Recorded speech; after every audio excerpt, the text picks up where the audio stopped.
2000년에 우리나라 독거노인에 홀로 사는 노인이 137만 명에 이른다고 보도된 적이 있습니다. 그리고 독거노인들의 자살률이 10만 명당 81명이라고 발표가 났습니다. 미국의 경우는 10만 명 중에 자살하는 사람이 14명, 일본은 17명인데 비해서 우리나라는 81명이라는 충격적인 보도가 있었습니다. 미국보다도 일본보다도 훨씬 자살률이 많다는 겁니다. 독거노인이. 이 수치는 한국의 노인 문제가 심각한 수준에 이르고 있다는 증거입니다. 그리고 자살하는 독거노인들 중 상당수가 자녀가 있는데도 불구하고 이렇게 많은 노인들이 삶을 포기하고 있다는 사실은 그만큼 자녀들이 부모에게 자녀된 도리를 다하지 못하고 있다는 반증이 되기도 합니다. 부모를 존중하느냐 안 하느냐 하는 문제는 단순한 문제가 아니라 심각한 문제가 되고 있습니다. 자녀가 부모에게 지속적으로 효도를 한다는 것은 오래전 고전이 되고 말았습니다. 오늘날 부모를 존중하지 않는 풍조가 우리들의 삶 속에 깊이 파고 들어오면서 가정의 위계 질서가 깨어져 버리고 가정이 해체되는 현상이 발생되고 있고 노인들이 버려지고 있습니다. 그리고 자녀들 또한 그리를 방황하고 떠도는 아이들이 되고 있습니다. 부모 존중이 사라짐으로 가정의 가치가 무너지고 여기저기 사회 문제가 생겨나고 있습니다. 10계명 중에 둘째 계명인 이웃을 사랑하라는 계명 중에 첫째 계명이 부모를 공경하라, 존중히 여기라고 명령을 내리고 있습니다. 그 이유는 우리가 살아가는 데 있어서 가장 중요하게 여겨야 될 첫 번째 질서라는 것입니다. 오늘은 어버이 주일입니다. 5월 8일이 어버이날로서 자녀들이 부모를 기쁘게 해드린다고 식사를 대접하고 카네이션 꽃을 선물하기도 합니다.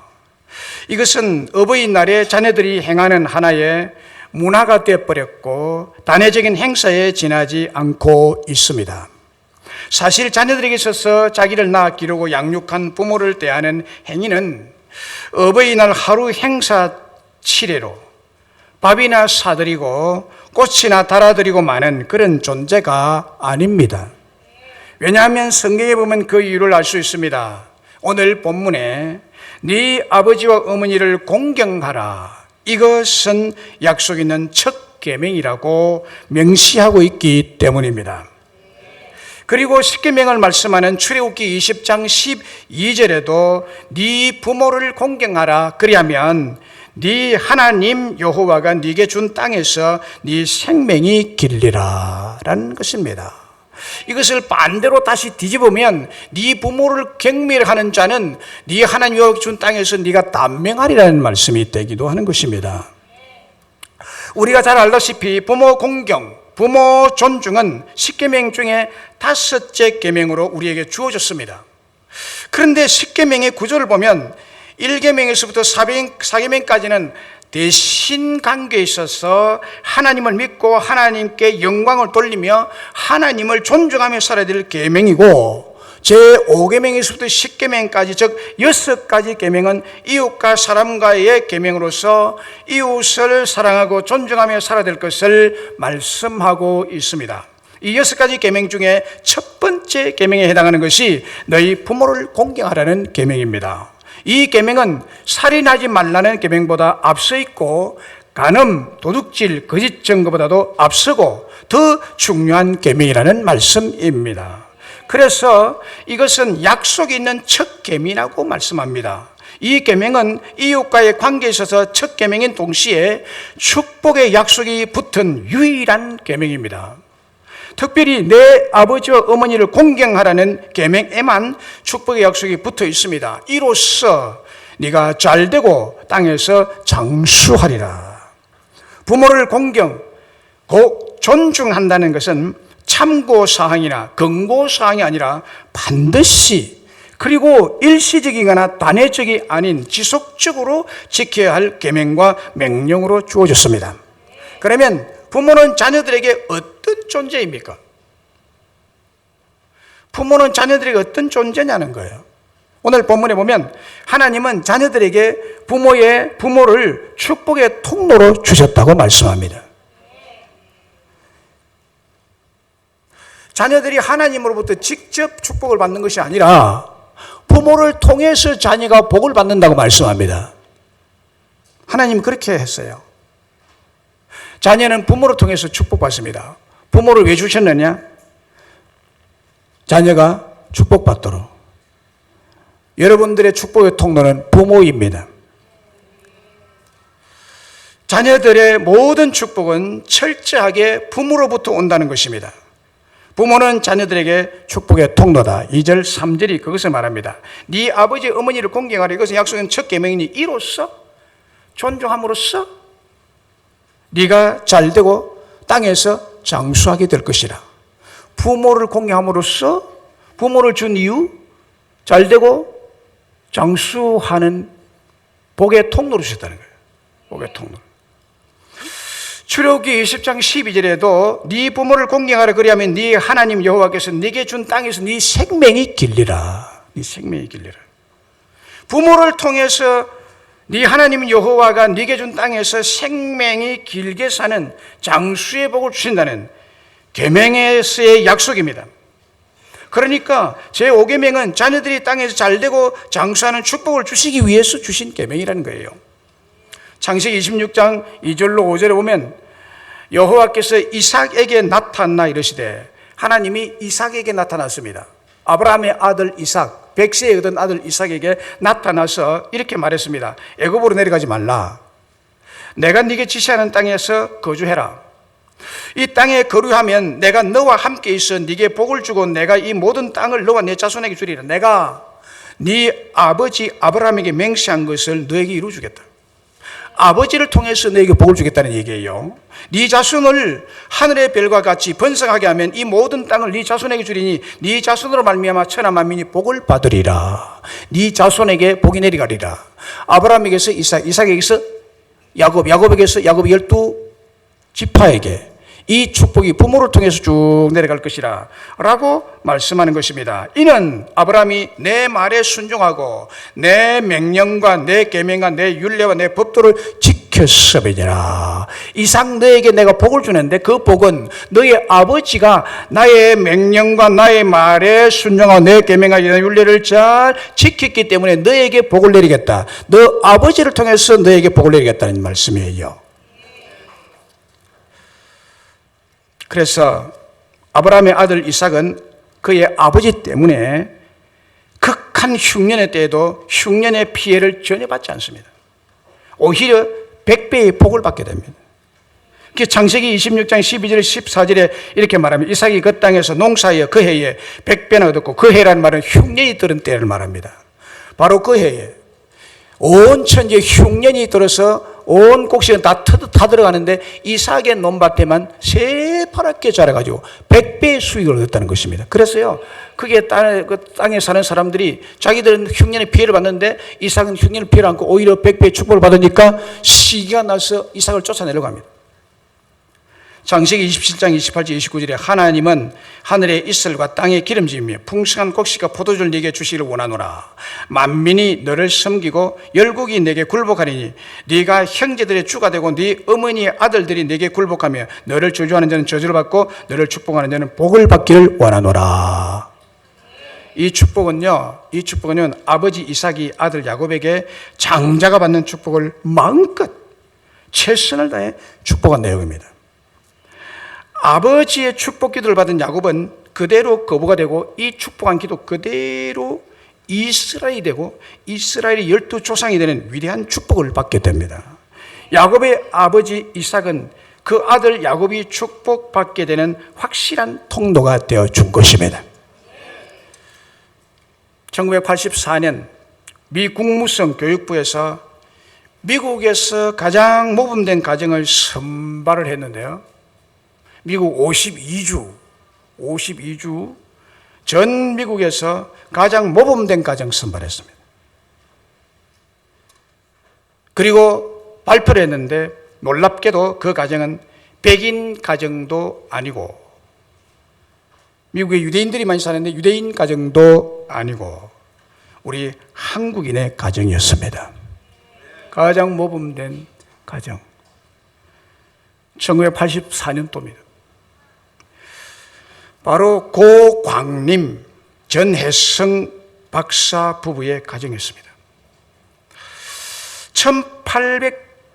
1989년에 작고한 고강림 박사는 하버드 대학에서 법학 박사 학위를 취득하고 서울대학교의 최연소 법학 교수와 주미 대사를 지냈습니다.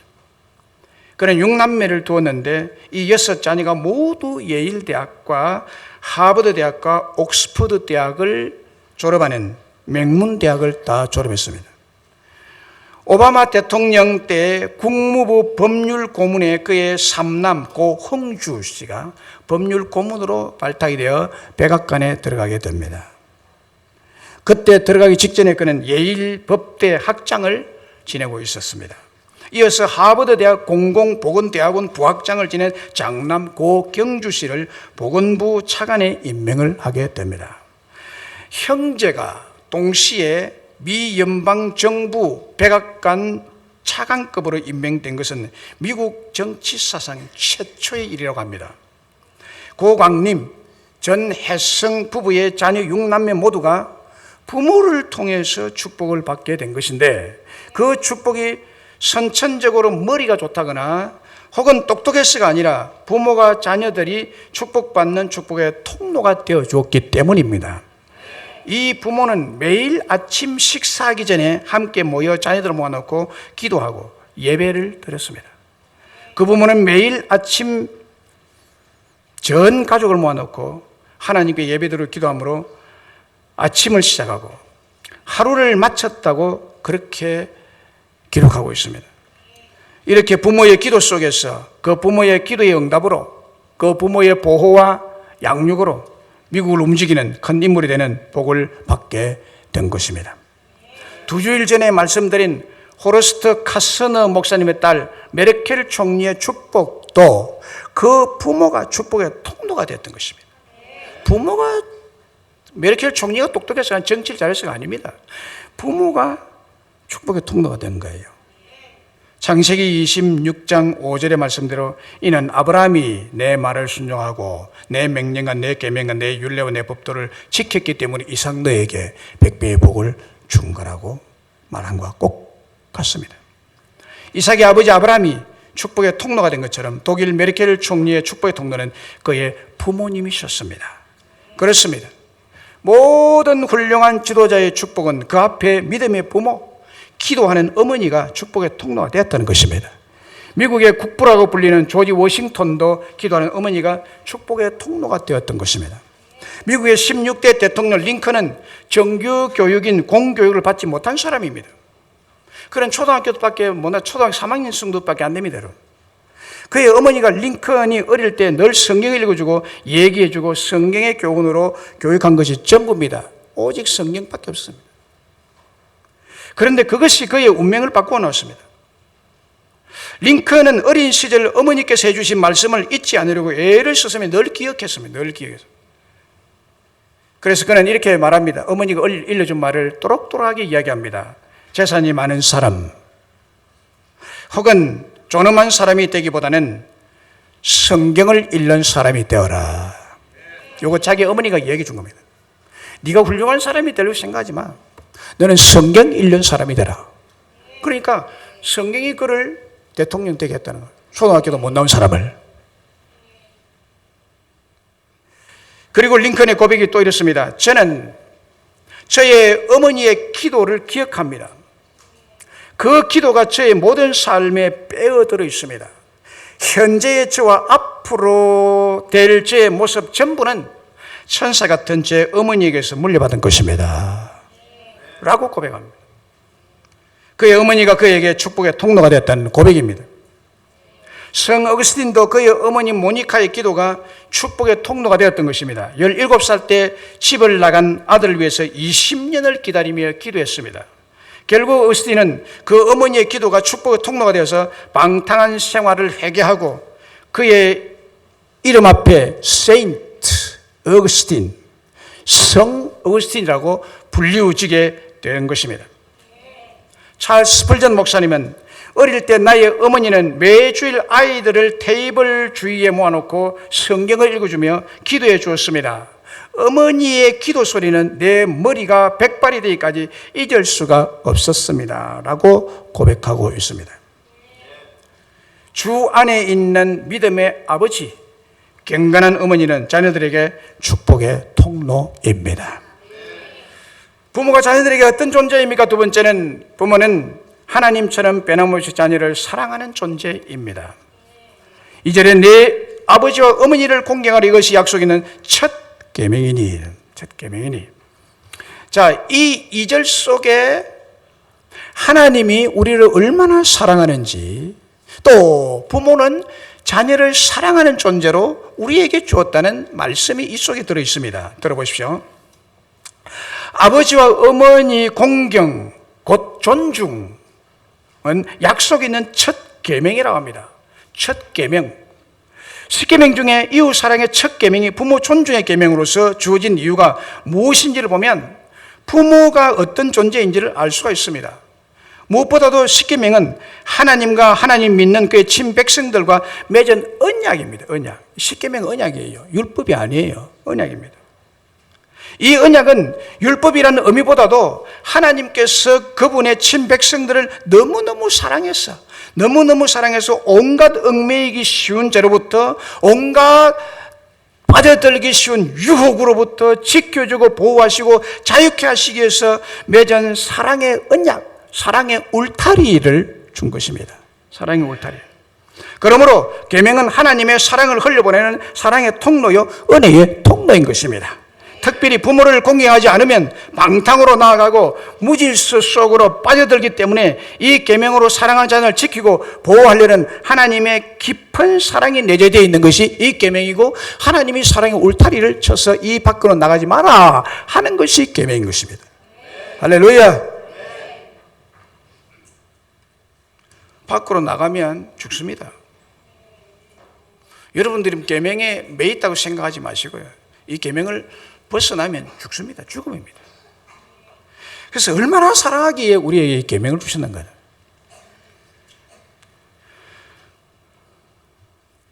하나님은 우리를 힘들게 하기 위해서 율법으로서 준 차원이 아니라 우리를 자유케 하기 위해서, 또 부모의 깊은 사랑을 끌어내기 위해서, 감동을 끌어내기 위해서 그 사랑의 비결이 들어있는 계명을 우리에게 주신 사랑의 언약입니다. 자녀들이 부모를 극진히 사랑해서 존중히 여기라고 이 첫 계명을 주신 것처럼 하나님께서 부모를 자녀들에게 주신 것도 이 계명으로 얽매이게 하거나 힘들게 하시려는 것이 아니라 부모가 자녀들을 얼마나 사랑하고 있는지를 알게 하기 위해서 부모를 주셨다는 것입니다. 하나님은 부모의 자녀들인 우리들에게 부모를 하나님의 대리자로 주신 것입니다. 여러분, 부모를 볼 때 하나님의 대리자로 주셨다, 이렇게 생각하면 딱 맞습니다. 그렇게 생각하셔야 됩니다, 여러분. 그 지정스러운 존재, 이거는 어디 망나니까 생각하는 거죠. 그래서 하나님의 사랑은 부모를 통해서 우리에게 흘러들어오도록 그렇게 하나님 장치를 세운 것입니다. 여러분, 하나님의 사랑은요, 부모를 통해 여러분들 들어가는 것입니다.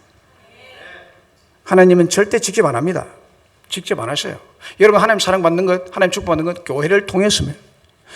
부모를 통했습니다. 부모를 통해서 사랑을 하나님은 베풀어 주신 것입니다. 그래서 하나님의 사랑의 대리자로 부모를 세운 것입니다.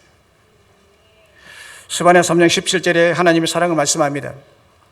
너희 하나님 여호와가 너희 가운데 계시니 그는 구원을 베푸실 전능자이시라. 그가 너로 말미암아 기쁨을 이기지 못하시며 너를 잠잠히 사랑하시며 너로 말미암아 절기에 부르며 기뻐하시리라. 하나님은 우리를 사랑하는 사랑인데 부모가 하나님 사랑과 버금가게 자녀를 향해서 이 마음을 가지고 있습니다.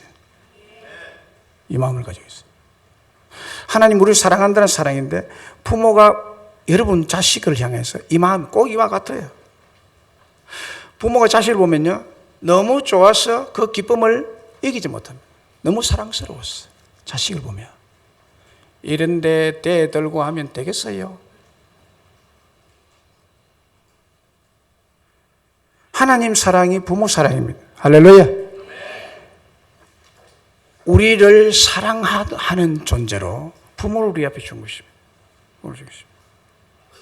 호세아 11장 8절로 9절에 보면 에브라임이여 내가 어찌 너를 놓겠느냐, 이스라엘이여 내가 어찌 너를 버리겠느냐, 내가 어찌 너를 버리겠느냐. 호세아서에서 이 말을 할 때 하나님은요, 이스라엘이 만신창이해야 되고 우상 숭배하고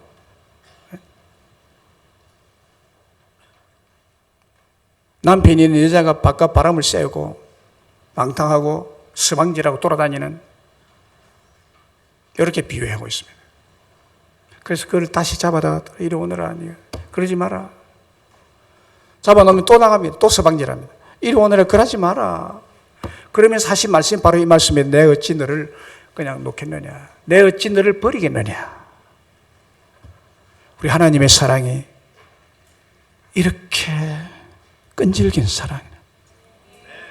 이게 곧 부모의 사랑입니다. 부모가 자식을 향한 사랑이에요.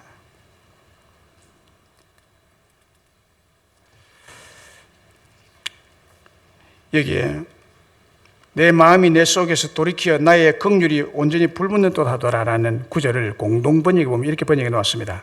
하나님이 비록 범죄한 이스라엘 백성들이지만 그들을 바라보시면서 내 애간장이 다 녹는구나 라고 번역하고 있습니다. 내 애간장이다. 너무 사랑하는 자식이 엉뚱한 데로 가네요. 내 애간장이 다 녹구나. 그래도 내가 너를 버릴 수가 없다고. 하나님의 사랑이 이 사랑이고 부모의 사랑이 바로 이 사랑입니다. 고린도전서 13장 13절에 그런 적 믿음, 소망, 사랑 이 세 가지는 항상 있을 것인데 그 중에 제일은 사랑이다. 하나님의 사랑을 말해요. 부모의 사랑을 말합니다. 부모의 사랑을 말해요. 누가복음 15장에 나오는 탕자의 이야기입니다. 여기에 나오는 탕자는 오늘 부모를 둔 자녀들을 영상화하고 있는 말씀입니다. 탕자, 불효자, 둘째 아들의 잘못은 여러 가지였습니다. 대표적인 네 가지로 요약해서 말씀드리면, 첫째, 아버지의 사랑을 배신하고 아버지 곁을 떠난 것입니다. 큰 잘못이죠. 두 번째는 아버지가 볼 수 없고 간섭할 수 없는 먼 타국에서 아버지 몰래 윤리적 도덕적으로 방탕하고 타락한 생활을 했습니다. 마음대로 살아보겠다는 거, 마음대로 먹고 마시고 방탕에 빠진 탕자의 삶을 살았습니다. 세 번째는 재산 모두를 허비하고 탕진했습니다. 네 번째는 아버지와 가문의 명예를 더럽혔습니다. 잘못을 찾으면 더 있겠지만 이 네 가지 이유만으로도 그 어느 것 하나 용서받을 수 없는 사람입니다. 그러나 그 아들은 아버지로부터 완전하고도 온전한 용서를 받았습니다. 아들이 아버지 집으로 돌아왔기 때문에 용서한 것이 아니라 아버지가 무조건 용서하고 무조건 사랑하신 것입니다. 탕자인 아들이 돌아왔다 하더라도 아버지가 등을 돌리고 넌 내 아들이 아니야. 나는 너 같은 자식 둘 적이 없어. 네가 품꾼이 하나로 써달라고 그랬지. 하지만 우리 집에 품꾼이 넘쳐나도 너에게 줄 자리는 없어 라고 거절해버렸다면 그 아들은 세상에서 갈 곳이라고는 아무데도 찾지 못했을 것입니다. 그러나 그 아버지는 돌아왔기 때문이 아니라 아들이기 때문에, 아들을 향한 변함없는 사랑 때문에 만신창이가 되고 냄새가 나고 보기 흉한 몰골했지만은 용서했고 품에 안아주었고 가락지를 끼우고 새 옷을 갈아입히고 큰 잔치를 베풀었던 것입니다. 아버지와 어머니는 이와 같이 자격 여부를 떠나서 무조건 변함없이 영원히 자식을 사랑합니다. 이삭의 쌍둥이 두 아들이 에서와 야곱이죠. 그런데 그의 어머니 리브가는 둘째 아들 에서의 동생 야곱을 더 사랑했습니다. 에서보다도 야곱을 사랑했어요. 그래서 장자의 축복이 에서가 받기보다는 자기가 사랑하는 야곱이 받기를 원했습니다. 그래서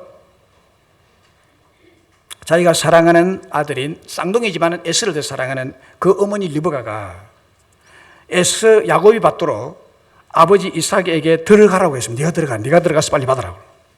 그때 야곱이 이런 말을 합니다. 내가 아버지를 속이고 아버지께서 내게 형 에서가 아니라 야곱인 것을 알아차리고 나면 축복은 그저 저주를 할 텐데 어떻게 들어가서 축복 기도를 내가 장자 대신 받겠느냐라고 어머니께 말했을 때, 그때 어머니 리브가가 이렇게 말합니다. 그 저주는 내가 받겠다. 아버지가 만약에 너에게 저주하면 내가 그걸 받겠으니 걱정하지 말고 들어가서 너는 아버지 축복 기도를 받으라고 했습니다.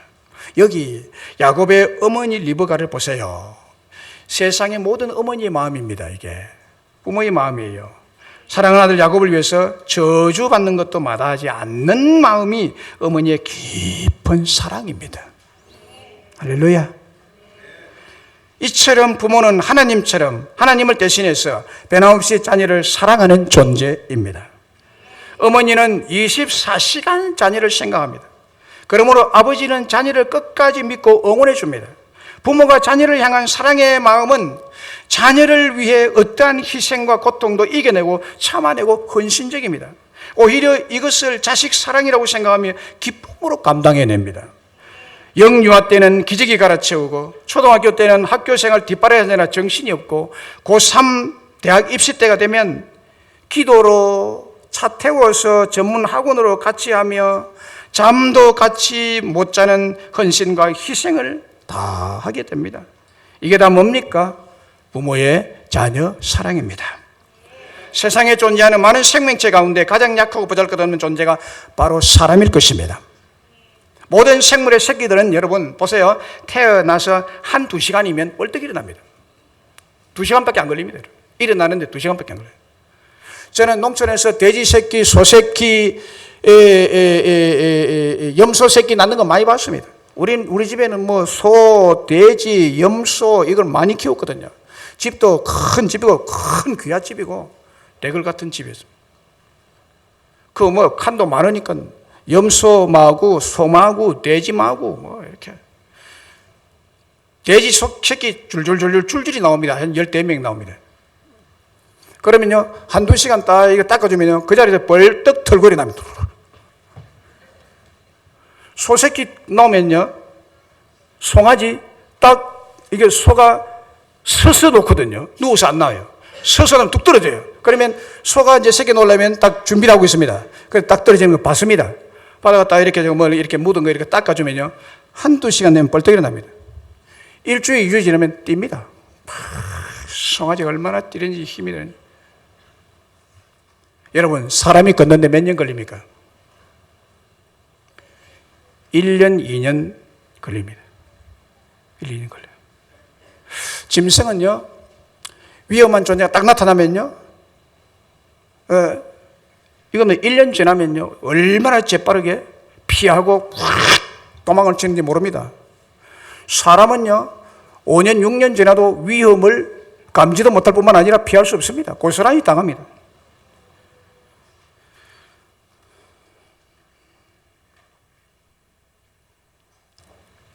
이게 인간입니다. 인간은요, 이런 특성을 보면, 이런 생존 특성의 측면에서 보면은 벌써 멸종하고 없었어야 됩니다. 벌써 멸종하고. 이게 벌써 걷는데 1, 2년 걸리는데 이게 어째 살아남겠습니까, 여러분? 동물이 와가지고 짓밟아 버리면 그대로 그냥 배 터지가 다 죽을 행편이죠. 그러나 인간이 이렇게 오히려 전 동물계를 지배하고 세상을 지배하고 정복하고 사는 이유는 부모의 보호와 사랑 때문입니다. 자식을 얼마나 끔찍히 사랑하며 이거는 근 10년 동안 품고 사니.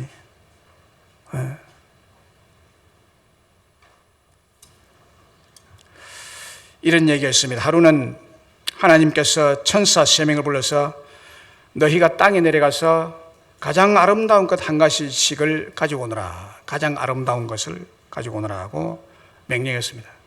3명의 천사는 하나님 명령을 받고 각각 땅으로 내려와서 세상을 두루다니며 가장 아름다운 것이 무엇일까 찾기 시작했습니다. 그러다가 한 천사가 어디로 들판으로 가는데 들판에 이름 모를 꽃이 한 송이 피었는데 그게 얼마나 아름다운지, 세상에 이런 예쁜 꽃이 있을까?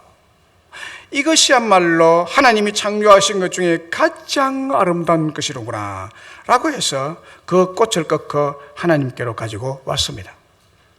두 번째 천사는 세상을 두루두루 다니다가 어린 아이가 누워서 미소를 짓고 있는 것을 발견했는데 그 어린 아이의 순수한 미소가 얼마나 귀하고 때묻지 않고 맑고 깨끗했던지 그 미소를 보면서 이 어린 아이의 미소야말로 하나님께 창조하신 것 중에 가장 아름다운 것이는구나 라고 생각하고 그것을 가지고 하나님께 가지고 왔습니다. 세 번째 천사는 세상을 다니다가 아기를 안고 있는 한 어머니의 모습을 봅니다.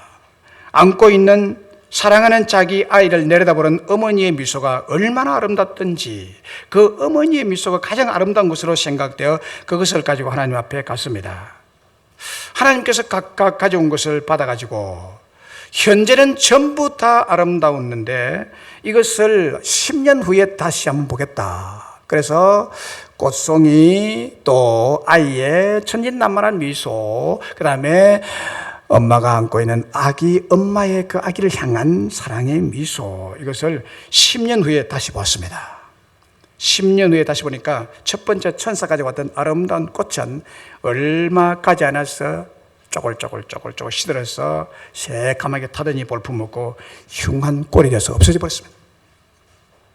두 번째 천사 가지고 간 어린 아이의 순박하며 순수하고 티없고 아름다운 미소도 세월이 지나고 시간이 가고 보니까 점점 자기 욕심을 채우기 위한 탐욕스럽고 음흉한 웃음으로 바뀌고 변질이 되어버렸습니다.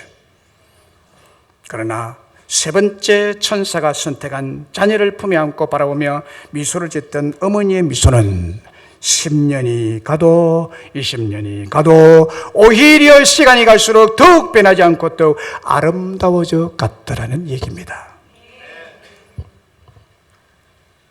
여러분, 부모를 우리 앞에 둔 이유는 우리를 사랑하는 존재로 두었습니다. 사랑하는 존재로. 90세 노인이 70세 된 아들 노인을 보고 얘야 길 조심해라, 차 조심해라고 자녀를 걱정하는 멘토를 합니다. 이렇게 부모의 변함없고 영원히 변하지 않는 부모의 사랑이죠. 그렇습니다. 하나님의 영원한 사랑과도 같은 부모의 사랑은 영원히 변하지 않습니다. 그것이 계명 속에 녹아 있다는 거예요. 이 세상에 변하지 않고 변질되지 않는 것이 많지를 않습니다. 거의 모든 것은 시간이 가고 세월이 가면 변하고 변질이 되고 흉한 몰골이 되어버립니다. 그러나 변하지 않고 변질되지 않고 오염되지 않는 것이 있다면 그것은 어머니의 마음이요 아버지의 마음, 그 사랑일 것입니다. 그러면 자녀인 우리는 부모를 어떻게 대해야 할까요? 자녀는 부모를 반드시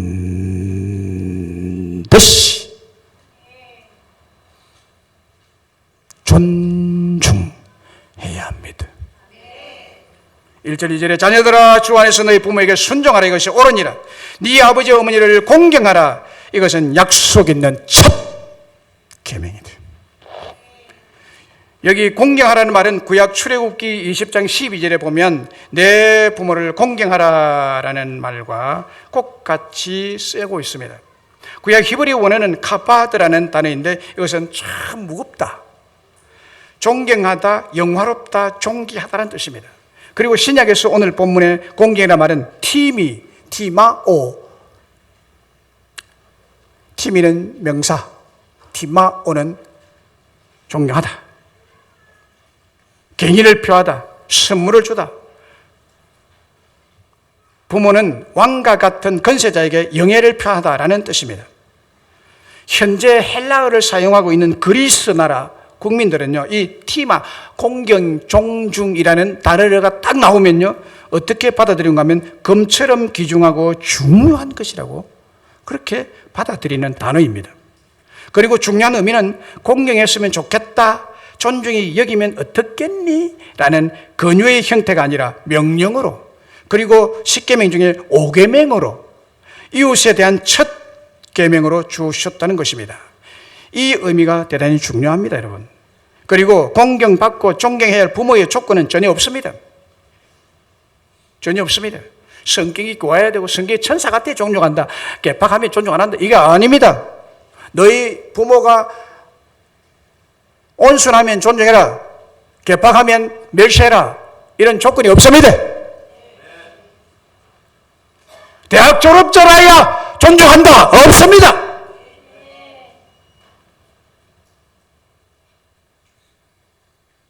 부모는 부모이기에 공경하고 존중받아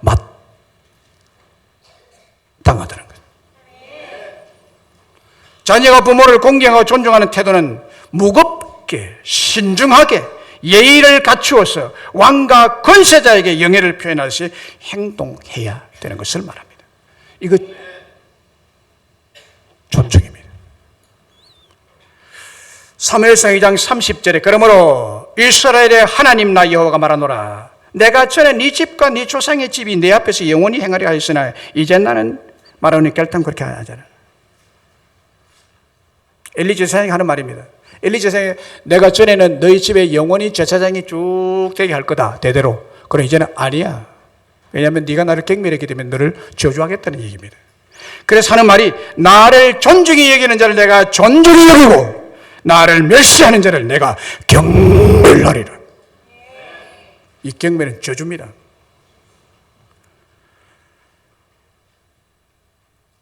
신명기 27장 16절에 그의 부모를 경물히 여기는 자는 저주를 받을 것이라 할 것이요 모든 백성은 아멘 할지니라. 잠언 23장 22절에 너 낳은 아비에게 청종하고 내 늙은 어머니를 경히 여기지 말지니라. 잠언 30장 17절에 아비를 조롱하며 어미 순종하기를 싫어하는 자의 눈은 골짜기의 까마귀에게 쪼이고 독수리 새끼에게 먹히리라. 이런 비참한 일이 됐습니다. 부모를 없인 여기는 자는 하나님 앞에 복 못 받는다는 얘기예요. 저주까지 겸해서 임한다는 거예요.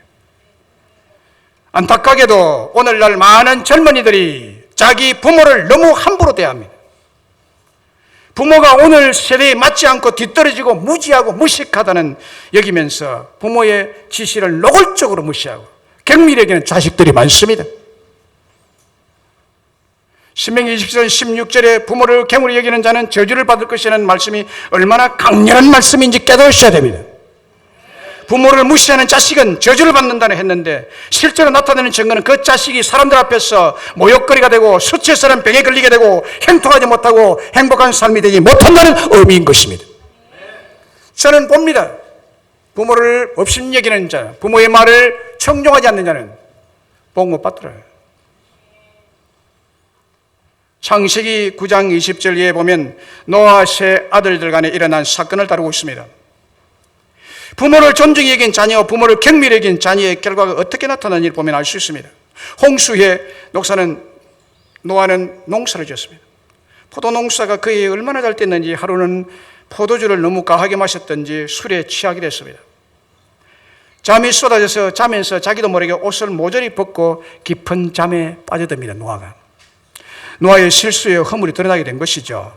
그런데 함이 아버지가 자고 있는 장막 방에 들어갔다가 아버지가 알몸으로 누워있는 것을 보고 밖으로 나와서 샘과 야벳에게 아버지가 옷 벗었다, 아버지가 술이 취해서 자고 있다, 정신없이 잔다, 허물을 알렸습니다.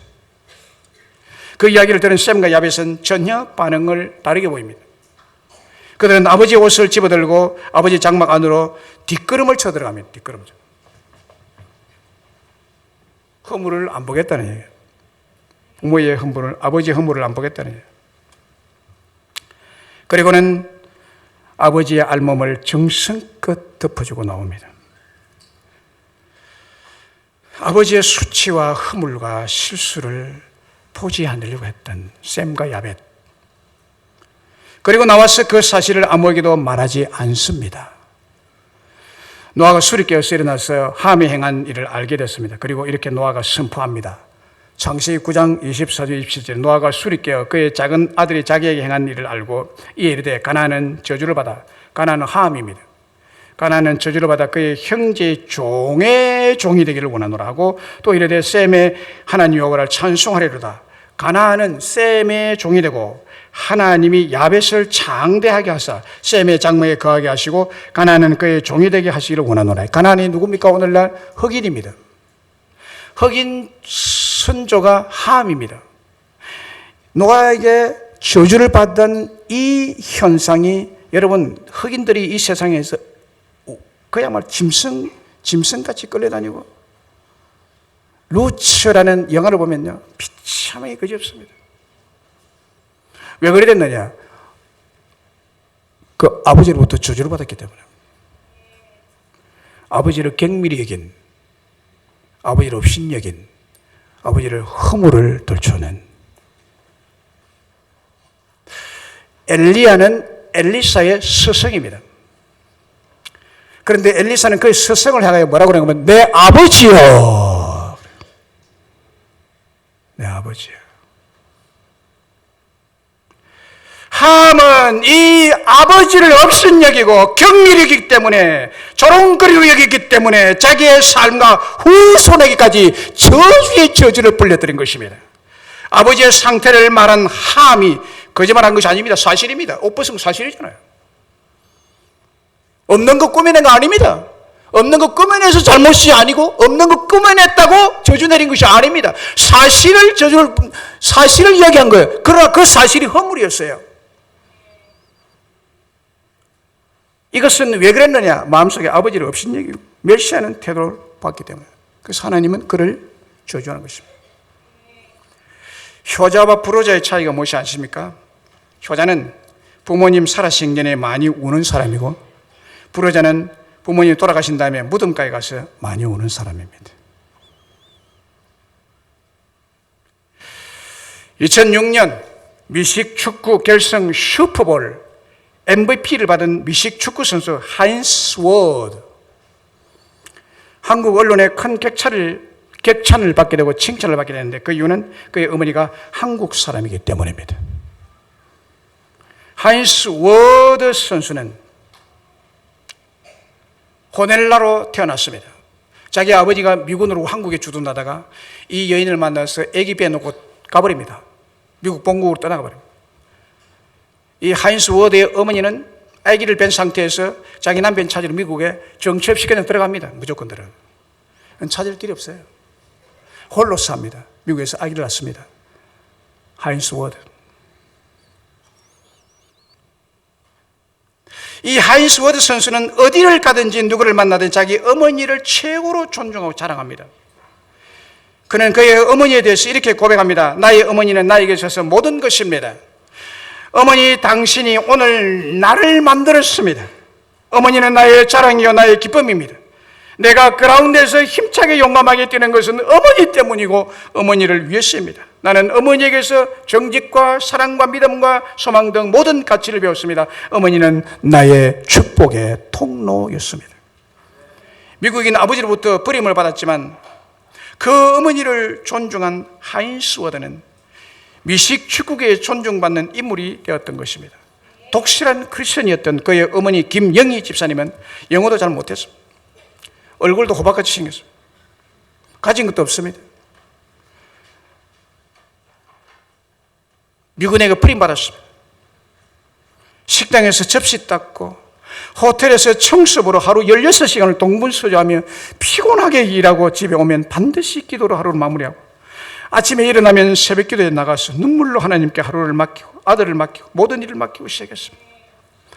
어떤 때는 자신의 불쌍한 처지를 생각하면 눈물이 비 오듯이 쏟아지고 실컷 하나님 앞에 울고 일터를 행하곤 했답니다. 이런 볼품없는 어머니, 자랑거리가 전혀 없고 오히려 한국인 어머니라고 멸시하고 버릴만도 한데 오히려 하인스 워드는 전심으로 어머니를 사랑하고 어머니를 자랑하고 그 어머니를 존중히 여겼습니다. 그래서 하나님께서 그 아들을 세계가 주목하는 존중받는 인물로 세운 것입니다. 그렇습니다. 하나님은 나를 존중히 여기는 자를 존중히 여기고 나를 멸시하는 자를 내가 경멸하리라. 이 말씀과 오늘 에베소서 6장 1절로 3절의 말씀을 대조해서 보면 부모를 존중히 여기는 자를 내가 존중히 여기고 부모를 멸시하는 자를 내가 경멸하리라. 이 말씀입니다. 말씀을 맺습니다. 오늘은 어버이 주일입니다. 그래서 오늘 본문 말씀으로 우리 어버이의 관계에 대해서 생각했습니다. 하나님께서 우리 앞에 부모를 두신 이유는 우리에게 축복의 통로를 주셨고 우리를 사랑하는 자로 주셨다고 했습니다. 이런 부모를 우리는 존중해야 한다고 말씀드렸습니다. 부모를 존중하면 반드시 잘되고 형통하고 장수하게 해줄 것이라고 약속했습니다.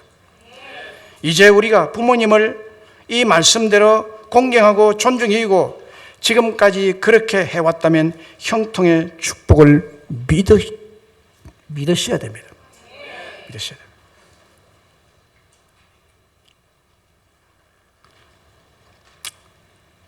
지금까지 부모나 혹은 아버지 혹은 어머니에 대해서 상처를 가지신 분이 있을 것입니다. 어릴 때 자라면서.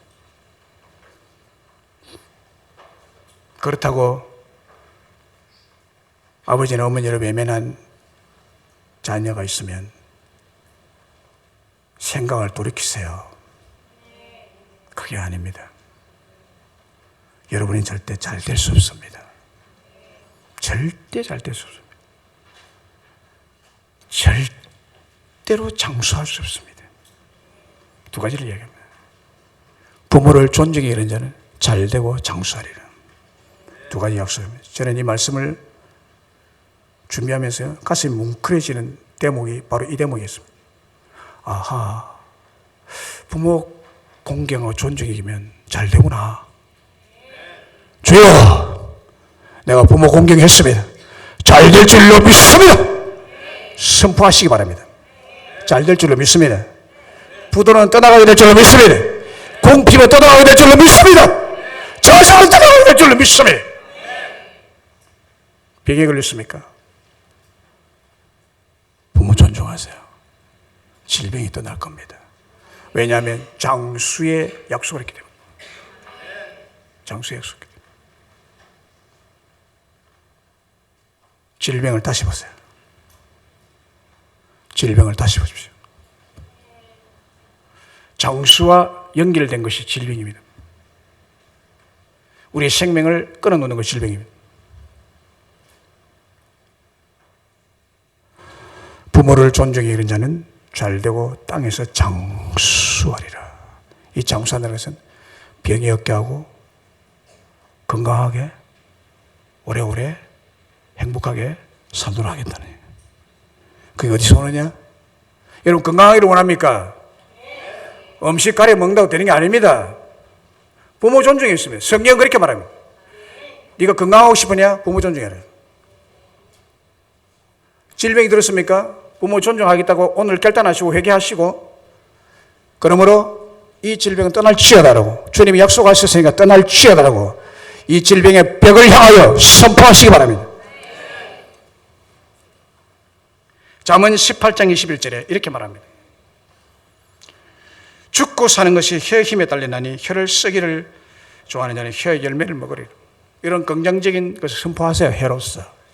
하나님 부모를 존중하는 자에게 잘 된다고 하셨죠. 내 잘 될 줄 믿습니다. 잘 되게 하여 주시옵소서. 잘못되는 것, 곰피가 것, 벽은 다 물러갈지어다. 질병의 벽은 물러갈지어다. 장수하게 해준다 하셨으니 이것이 떠나갈지어다라고 혀로서 선포하시기 바랍니다. 그래서 저 여러분들이 우리 하나님 앞에 약속하신 것 받아들이고 정말 하나님이 부모를 내게 주신 것은 축복을 주시기 위한 거구나. 나를 사랑하시고 부모를 줬구나. 그러면 나는 자식으로서 뭐 해야 되냐? 존중해야 된다. 부모를 존중하는 자격 조건 없습니다. 무조건이에요. 무조건. 조건 없어요. 부모니까. 이래서 잘되고 장수하는 축복을 다 받아놓으시기를 주의 이름으로 축복합니다. 우리 오늘 어버이